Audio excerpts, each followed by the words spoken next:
রবিবার বিকেলে রথযাত্রার দিনে নিজেদের ঘরের মাঠে লিগের ম্যাচে আবার নেমেছিল ইস্টবেঙ্গল।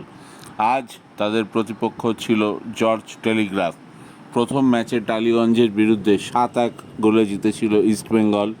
আজ তারা জিতল 3-1 গোলের ব্যবধানে। তবে আজ প্রথমার্ধেই 1 গোলে পিছিয়ে পড়েছিল ইস্টবেঙ্গল, কিন্তু সাহস ছাড়েনি তারা, লড়াই থেকে সরে যায়নি তারা। অমিতের গোলে এগিয়ে গিয়েছিল জর্জ টেলিগ্রাফ। সত্যি কথা বলতে ইস্টবেঙ্গলের থেকে ফার্স্ট হাফে জর্জ অনেক বেটার ফুটবল খেলেছিল, কিন্তু ইস্টবেঙ্গলের এই জুনিয়র দলটা অনেক বেশি তৈরি। অনেক দিন তারা একসঙ্গে খেলার ফলে তাদের মধ্যে একটা কম্বিনেশন আছে।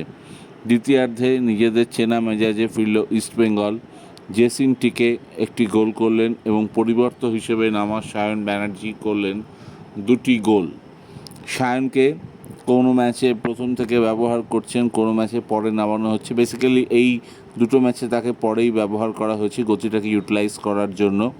তো জেসিনটিকে, আমন সিকে, রোশাল থেকে শুরু করে শ্যামল বেসরা, গোলরক্ষক আদিত্য পাত্র, ইস্টবেঙ্গলের এই জুনিয়র দলটা কিন্তু অনেক বেশি তৈরি।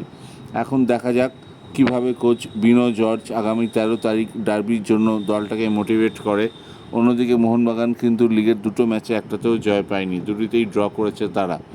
তাই বলতেই হচ্ছে কলকাতা লিগের ডার্বির আগে, 13 তারিখের ডার্বির আগে ফেভারিট কিন্তু ইস্টবেঙ্গল। তবে ডার্বির কথা তো বলা যায় না।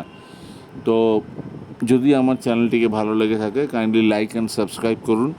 আর ইস্টবেঙ্গল মোহনবাগান রিলেটেড ভিডিও আরও আপনাদের সামনে নিয়ে আসবো। আশা করি আপনাদের ভালো লাগছে। Keep enjoying. Thank you, love you lot.